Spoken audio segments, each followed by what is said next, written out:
Voilà, je crois que toute, toute l'Afrique, normalement. Maintenant, si on doit vraiment faire une comparaison entre les zones pour se dire quelles sont les zones qui seraient prioritaires pour l'influence des États-Unis, je pense à l'Afrique atlantique, notamment le golfe de Guinée, où il y a ce couple Nigeria-Angola avec toutes les richesses en hydrocarbures. Il s'ajoute également aujourd'hui dans cette zone, dans cette Afrique atlantique, le couple Mauritanie-Sénégal, avec les nouvelles découvertes.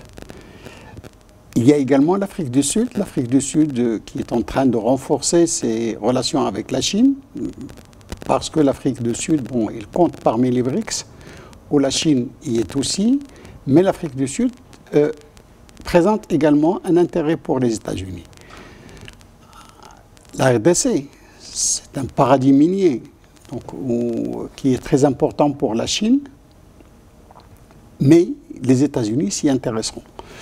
Ce que j'ai voulu souligner dans mon papier, c'est que l'Afrique tout entière aujourd'hui, avec ce regain d'intérêt du côté des États-Unis pour le continent, c'est toute l'Afrique.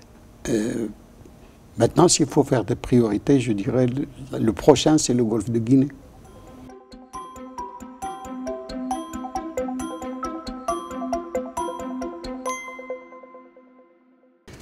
Je crois que la Chine est déjà là et que ce sont les États-Unis qui sont en retard en Afrique.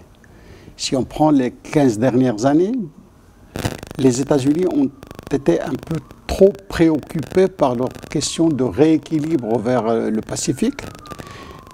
Ils ont donc voulu aller chercher la Chine chez elle. Et à ce moment-là, la Chine s'implantait en Afrique. Et donc, durant toutes ces années, les États-Unis ont accusé un certain retard en Afrique.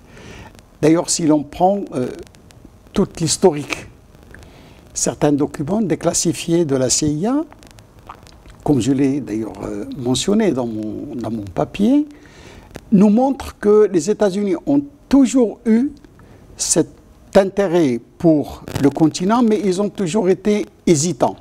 Nous y allons, nous n'y allons pas. Donc, à chaque fois qu'ils avaient des intérêts, ils sont venus. À chaque fois que leurs intérêts se sont estompés, ils sont partis.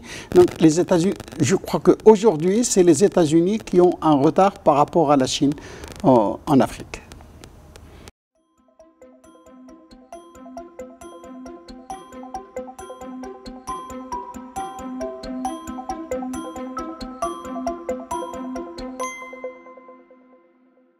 Oui, les interférences, donc il faut d'abord se dire de quelle nature.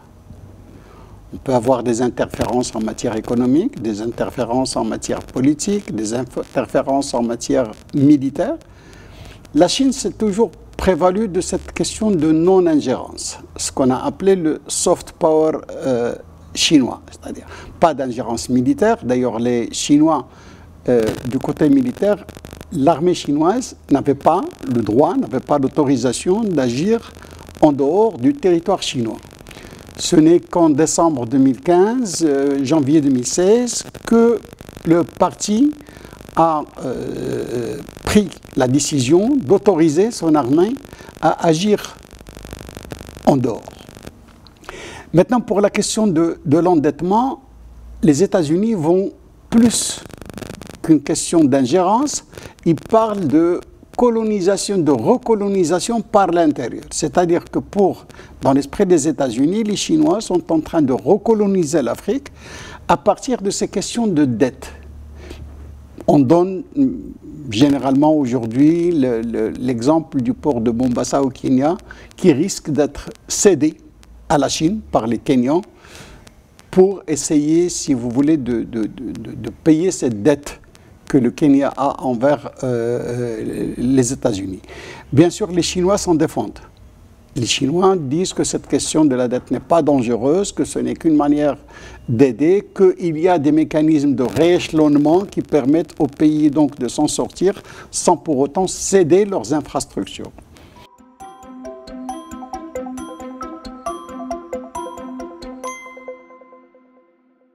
Si vous parlez si on veut parler du côté militaire, je crois que les Chinois sont loin derrière les États-Unis. Ce n'est pas d'ici peu que les Chinois rattraperont leur retard au point de vue militaire. Les économistes nous disent que les Chinois sont proches des Américains, sinon ils sont déjà en train de les dépasser en tant que puissance économique.